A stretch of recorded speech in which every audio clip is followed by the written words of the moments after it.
Ya, harus betul-betul betul. Nah, dengan pesan apa tadi itu, Persatuan Spiritualis Nasional yang dipimpin oleh seorang profesor doktor, ahli hukum, ahli pendidikan. Jadi gelarnya itu panjang deh. Profesor Doktor Jarot Abu siapa, Jarot Abu apa siapa gitu ya. Itu priayi Gresik. Dan itu selalu dengan saya selalu bersama-sama, lalu nanti itu membuat program. Nah, programnya apa? Programnya itu satu, harus menjaga budaya-budaya adat nasional, apapun bentuknya, kuda lumping kayak kentrung kayak jaranan kayak lodruk kayak apa dan lain sebagainya itu ya. Jadi dengan punahnya mereka, kita itu ikut prihatin, karena suatu negara itu kekuatannya ada pada budaya. Di Amerika, yang membuat Amerika wibawa dan terkenal itu bukan Hollywood dan New Yorknya. Yang membuat terkenal itu adalah koboi ya, koboi yang tembak-tembakan waktu kita masih kecil, seneng pakai topi ini, lalu celananya ngisor obo itu, itu ya. Nah, daratan Cina bukan karena ilmunya dan karena Jackie Chan. Jackie Chan mengembangkan budaya lewat seni perfilman, sehingga orang seluruh dunia waktu itu ikut belajar silat semua, ya toh, pengaruh dari Jackie Chan. Nah, sekarang kita apa yang kita suguhkan ke forum internasional?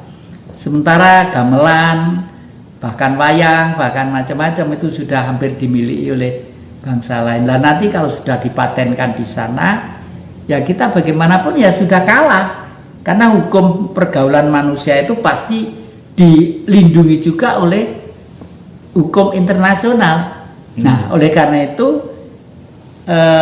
pesan Persatuan Spiritual Nasional itu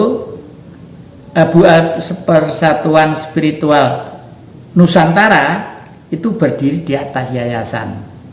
Dan nanti dihimbau paguyuban grup-grup, entah tayub, entah tukang remong, entah kuda lumping, itu di bawah lindungan hukum itu, dilindungi oleh hukum itu. Jadi kita bisa berbuat sesuatu kalau misalnya ada kuda lumping tampil, itu dibubarkan karena kok mangan beling, mangan torong ya.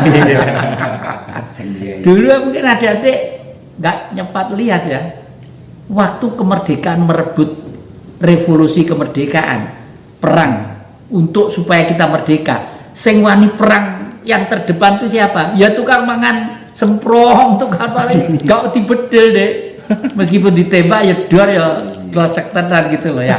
Tadi itu termasuk beliau-beliau ini yang kapan hari itu kita antarkan ke surga, ke matahari itu ya. Itu kan tidak tercatat di dalam di dalam sejarah. Itu bisa diantarkan ke surga ya, Yang ya? Ya.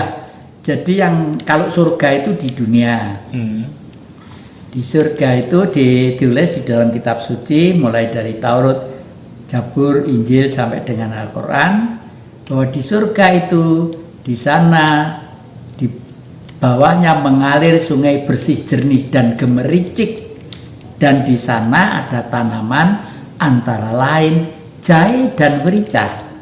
Berarti pada waktu kita bilang surga, waktu hidup, karena yang ngerti surga itu siapa? Sukma tadi itu, jiwa tadi itu, spirit tadi itu. Ya. Kalau mati, sana ndak ada orang jual rujak ulek, ndak ada. Iki dipangan set kabeh ini ya, tinggal tulang-tulang aja, tinggal roh. Nah, rohnya masih ada sampai kapanpun, dibungkus oleh sukma. Nah, sukma itu bisa tebal, bisa tipis. Sukma yang tipis, yang mepet pama di oncai gitu, kulit hari-hari tek, baru roh. Itu kalau kita berani berkorban untuk kepentingan bangsa dan negara, dijamin itu ya. Sebentar ya, menurut pandangan yang jadi, nanti semua manusia itu nanti akan masuk surga semua ya. Semula kalau sudah bersih, ya ke surga langsung ke matahari. Oleh karena itu matahari itu pemberi kehidupan. hidup itu dari matahari. Rumput tidak mendapat sinar matahari, tidak bisa hidup. Ya, termasuk cacing, termasuk welut, termasuk semua. Tapi di antara sinar tadi itu, yang bersinar diberi alat yang sangat lengkap adalah manusia. Oleh karena itu di dalam agama disebutkan makhluk yang dimuliakan oleh Allah. Karena waktu bersinar, otak kanan, otak kiri, otak belakang, di tengah-tengah itu ada ruang ovum, sepucuk paku. Katanya kosong, tapi tidak. Justru itulah sinar. Itulah yang disebut Tuhan. Oleh karena itu kalau orang Jawa bilang Gusti kuwi radoh saka wangenan. Saka baguse ngati gitu ya. Ora doh teko awake dhewe. Memang di tubuh kita sinar. Kalau Allah seluruh sekalian alam, ya matahari, ya bulan, ya laut, air seluruh permukaan bumi ini, ya planet-planet di atas itu namanya Allah. Maka dari itu orang minta kepada Allah itu ya benar, tapi itu sudah terlanjur salah kaprah. Kalau saya minta ke siapa? Ke Tuhan. Saya pengen punya pulsa, ya cari duit, gosok watu, gosok apa, gosok teken, nanti mbok menawa dijual payu rada larang kelebihannya untuk beli pulsa, ya begitu. Makanya Bapak Jokowi mengimbau kepada kita kerja, ya benar. Kita itu banyak melamun, otak kita banyak dipelintir supaya tidak ngerti bahwa yang kita injak itu adalah surga. Makanya kalau adik-adik kebedepaan saya, sumbernya airnya waduh jernih gowedenya kayak gitu, seger banget gitu lah ya. Tuh yang guys surga dewe deh. Ini yang kita kembali ke spiritual tadi ya. Ciri-ciri orang yang mempunyai bakat spiritual yang terpendam itu seperti apa ya? Ciri-cirinya ini ada yang indigo, ya. Ada juga yang apa? Indigo, ada juga yang apa? Ilmu yang tidak diperoleh apa namanya? Aduh, yang buat kakek. Ada sudah berpengetahuan ya, tapi umumnya kalau belajar spiritual dan ilmu jiwa dari sekolahan, lalu ilmu itu diajarkan, belum tentu kalau spiritual. Gitu. Ya, misalnya dosen, doktor, profesor ilmu jiwa, tapi dia mengajarkan ilmu itu kemana saja, itu belum spiritual, karena ilmu itu tidak dipraktekkan, hanya untuk diajarkan supaya dapat gaji per bulannya. Makanya kakek dulu ngajar di Semarang, di Bandung, di Jogja, di Jakarta ya, di Madiun. Saya tinggal semua itu. Saya lebih baik senang dan bahagia mencoba berperilaku sebagai orang spiritual. Legun, nerimo, ikhlas gitu. Ini spiritual itu sudah dimulai dari orang suci kurang lebih 500 tahun sebelum Masehi.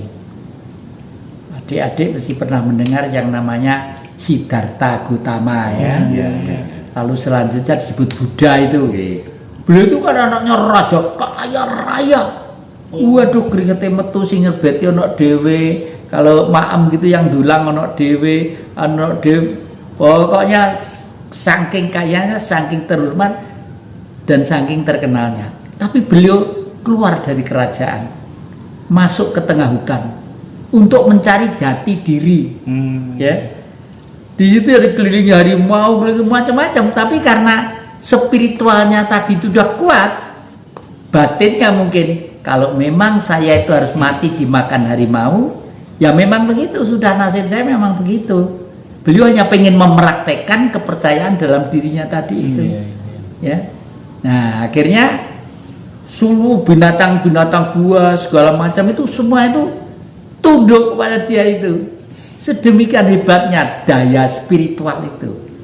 Dan ini terkait dengan yang tadi yang katakan bahwa manusia itu makhluk yang dimuliakan oleh Allah, oleh semesta alam ini.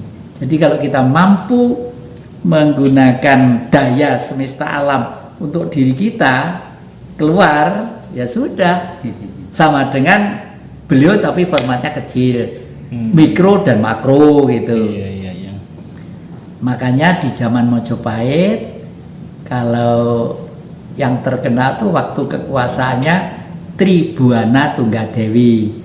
Itu lukisannya saya lukis di sini nih ya.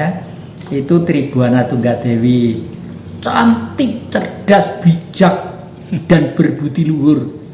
Beliau itu adalah cucunya Ken Dedes, orang Polowijen di Kota Malang ini. Kemarin saya datang ke sana, batu tinggalannya tuh masih ada. Saya datang ke sana, terus saya sama orang yang nunggu dikasih tongkat itu ya. Itu saya senang datang gitu. Saya nyapu, saya bersihkan, saya gitu ya. Karena beliau adalah seorang wanita yang rahimnya itu melahirkan raja-raja besar di Nusantara. Dan di bawah kekuasaan Tribuana Tunggadewi lah Mojopahit menguasai 3/2 dunia. Wah, bukan karena perang. Mojopahit tidak pernah perang. Ekspansi perang ke sana ke sini ketoprak deh. Orang perangi rame ya. Tapi di sana tuh berdagang. Dan justru pelabuhan besarnya di tempat adik-adik di Tuban sana. Iya. Makanya saya tuh bangga dengan masyarakat Tuban. Dan besok harus kita kembalikan menjadi bandara internasional lagi gitu ya. Sekarang sudah mulai dibangun kilang minyak ya. Wah, syukurlah. Syukurlah itu. Jadi Tri itu 3, Buana itu jagat. Ya. Jadi kalau di dalam patung-patung Hindu disebut sebagai Siwa, Wisnu, Brahma. Siwa itu langit, Wisnu itu manusia, kita itu Wisnu. Wismanunggal. Kehendak Sang Maha terhadap kehidupan, yaitu kita. Jadi istilahnya bukan kita tuh ciptakan oleh Allah. Itu ya benar, tapi tidak seperti itu, ya tak? Semua itu meskipun kamera itu diciptakan oleh Allah, ya tak? Iya. Tapi kan lewat tangan manusia, lewat tangan manusia. Ini yang penting ya. Yang penting spiritual nanti arahnya ke sana, meluruskan pelan-pelan bahasanya. Dan tadi itu sudah ketemu dengan salah seorang putri, seorang ibu mempunyai kapasitas spiritual yang lumayan juga. Tadi kita datangi di rumahnya. Adik-adik mungkin kalau datang suatu saat ke rumahnya terkejut. Mungkin halamannya rumahnya itu kalau dijual nilainya triliunan.